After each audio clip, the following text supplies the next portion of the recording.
যে একটা কোম্পানি থেকে আরেকটা কোম্পানিতে আসলে শিফট করা হয়, আমরা অনেকেই চাই অনেক সময় যে এক কোম্পানি থেকে আরেক কোম্পানিতে যেতে, কিন্তু সাহস পাই না। কোন কোন প্যারামিটারগুলো এই ধরনের ক্ষেত্রে আসলে আপনাকে হেল্প করেছিল সিদ্ধান্ত নিতে? ইউসি, প্রথমত যে জিনিসটা হচ্ছে, যখন আমরা কাজ শুরু করি, you should give a certain time to an organisation. Right, এটা হলো প্রথম। You must do your foundation, কাজগুলি শেখা। এবং of course I am not telling that যদি আমরা কেন ডিভোর্স দিই, যদি বাংলায় আসি, ডিভোর্স দিই যখন আমাদের অ্যাডজাস্টমেন্ট হয় না। তা আমি আরেকটা কোম্পানিকে যদি সেপারেট করি ডিভোর্স দিই, তাহলে তো আমার কোনো লজিক থাকতে হবে, রাইট? এটা হলো ফার্স্ট থিং। আরেকটা জিনিস হচ্ছে যে, প্রথম যদি আমি দেখি যে আমরা যেটা হয়, আমরা গ্রো করার জন্য কাজ করি, যদি কোনো কারণে দেখি যে আমার আর এখানে গ্রোথের জায়গা নাই, তখন আমার অল্টারনেটিভ চিন্তা ভাবনা করা উচিত। এটা হলো আমি যারা ইউথ আছে তাদের উদ্দেশ্যে, 2 দিন পরে পরে চাকরি বদলানো ঠিক না। It is called job hopper হওয়া ঠিক না। আমরা যখন একটা রিজিউমি দেখি, রিজিউমি দেখার পরে যদি দেখি বারবার 1 বছর পরে পরে বদলে, আমরা তো কিন্তু তাকে নিতে চাই না, because he becomes very unstable লোককে আমরা রাখতে চাই না। আচ্ছা, তো এখন জিনিসটা হচ্ছে যে আমি একটা সার্টেন টাইম কাজ করার পর I thought I should leave.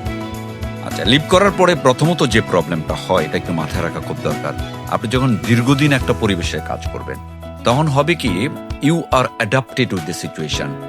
এটা নারী নক্ষত্র, ঘর, ভালো লাগা সবকিছু আপনি জানেন। যখন আপনি একটা ডিফারেন্ট পরিবারে যাবেন, তখন হয় কি যে it is very difficult to adjust. এটা প্রবলেম হয়। এটা এনি প্রফেশনালদের ক্ষেত্রে, আপনি দীর্ঘদিন একটা কমফোর্ট জোন থেকে আরেকটা জায়গায় যান, তখন আমার কাছে মনে হয় যে ইটস এ প্রবলেম। বিভিন্ন কোম্পানি যখন ট্রানজিশন করেছি, আমি আমার পয়েন্ট অফ ভিউ থেকে যদি বলি, I really move for money. Okay, আমি টাকার জন্য চাকরি ছাড়ি না। কিন্তু অনেকে তো টাকা 5,000 টাকা বাড়ায় দিলে চলে যায়। It is wrong. আমি যারা করছে তাদের উদ্দেশ্যে বলতে চাই, ইউ মাস্ট সি যে নতুন সংসারটা যে জায়গায় করবেন, সেখানে আপনি কন্ট্রিবিউট করতে পারবেন কিনা।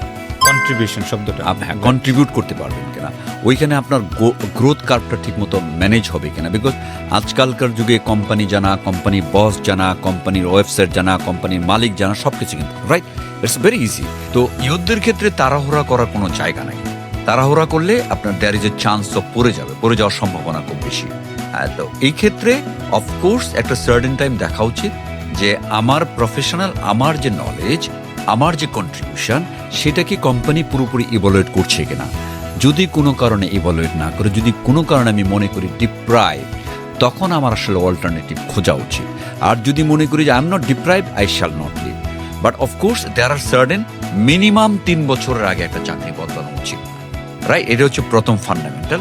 3 বছর পরে হি শুড ট্রাই যে ঠিক আছে, আমি তো এখানে আমার জায়গায় আমার যে যিনি বস আছেন, ফর এক্সাম্পল ইফতি ভাই না মরে গেলে আমার আর প্রমোশন নাই, এরকম গল্প কিন্তু আছে। ফর এক্সাম্পল আমি কামরুল মরে না গেলে কোনো প্রমোশন নাই, তাহলে আমি তো দেখতেছি আমার আর কোনো জায়গা নাই উপরে ওঠার। তখন আমাকে অল্টারনেটিভ জায়গাগুলি বের করা উচিত। সেই জায়গাগুলি কোথায় যাব, অফকোর্স চিন্তা ভাবনা করে যাওয়া উচিত। Because from here I can see the other part is always very nice. এখান থেকে সিনেমা কিন্তু সবকটাই সুন্দর দেখা যায়, বাট যারা ওই পারে আছে তারা আবার বলবে সিনেমাটা ভালো না। সো আমাকে কিন্তু খোঁজ খবর নিয়ে করা উচিত। You should not be very fast, but you should change. Of course একটা সার্টেন টাইম পরে চেঞ্জ না করলে আপনার ইনক্রিমেন্ট বাড়বে না। বিকজ একটা কোম্পানি যদি ফর এক্সাম্পল আপনাকে 10-15% ইনক্রিমেন্ট দেয়, তখন হয় কি ইনফ্লেশন ইজ মোর দেন 12%, তাহলে আলটিমেটলি 3-4% আপনার ঘরে ঢোকে। আবার একটা সার্টেন টাইম পরে যদি নিজকে বিক্রি করতে পারি, আমি তো আমার বিক্রি করি, আমার মেধাকে বিক্রি করি, তখন আমি একটা বেটার অফ মেধা আমি বিক্রি করতে পারি। সো এটা কিন্তু মাথায় রাখতে হবে যে আমার মেধাটাকে কত ফ্রুটফুলি বিক্রি করতে পারি। আবার যদি বারবার বিক্রি করতে চাই, তাহলে কিন্তু মেধা ডিভ্যালুয়েশন হওয়ার সম্ভাবনা আছে। So as a smart person he needs to know when to sell.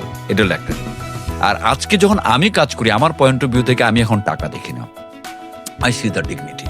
Definitely. I see the dignity. For example, আকি যে কাজ করছি right now, I find this is a wonderful company. আমি মানে I can speak in front of any person. আমি national কোম্পানিতে কাজ করেছি, মাল্টিন্যাশনাল কোম্পানিতে কাজ করেছি। This company has the philosophy. This company, somehow people K own করে. This company people K delegate করে. This company people কে অন্যভাবে ট্রিট করা শুরু করেছে। এবং এটা আমার কাছে মনে হয় যে this is one of the very good companies so far, আমি যতটুকু দেখেছি। So that is one of the reason যে আমার অনেক বছর কাজ করার পরে আমার খাওয়ার পয়সা আছে, বাট আমার কন্ট্রিবিউশনের যে জায়গাটা বা আমার সম্মানের যে জায়গাটা, এইটা যারা প্রিজার্ভ করবে তাদের সাথে আমি কাজ করতে চাই। That is how treat myself. So ভাইয়া, যদি আমি আপনার কথাটাকে একটু সামারাইজ করি, তাহলে আপনার পয়েন্ট অফ ভিউ থেকে আপনি বলেছেন কয়েকটা বিষয়। নাম্বার 1, যে টাকা একটু বেশি দিলেই চলে যাবো, এরকমটা যেন না হয়, নাম্বার 1। নাম্বার 2 হচ্ছে যে গ্রোথ হবে কিনা, আমি সেখানে কন্ট্রিবিউট করতে পারবো কিনা, সেই বিষয়টা দেখা। নাম্বার 3 হচ্ছে যে আমার এই যে অর্গানাইজেশনে আছি অ্যাটলিস্ট একটা সার্টেন পিরিয়ড আমি কাজ করেছি কিনা, নাকি এসেই শর্টকাট করতেছি, এইটাকে ট্যাবল করা। কারণ আপনি যেখানেই যান না কেন আপনার তো কাজ করতেই হবে। এবং আরেকটা বিষয় আপনি দেখার কথা বলেছেন যে আপনার যে কাজের পরিবেশটা সেইটা কীরকম, যে আপনি যখন কোথাও আসলে শিফট করতে চাচ্ছেন আপনার লাইনের যদি কোনো মেন্টর থাকে যাকে আপনি সবসময় ওপেনলি কথা বলতে পারেন, এমন কোনো মেন্টরের আসলে পরামর্শ নেওয়া দরকার। এখন মেন্টর তারাই যারা একটু সাকসেসফুল মানুষ, যার সাথে আপনার ইজিলি অ্যাক্সেস আছে। সেখান থেকেও কিন্তু আপনারা চাইলে একটু পরামর্শ নিতে পারেন শিফট করার আগে।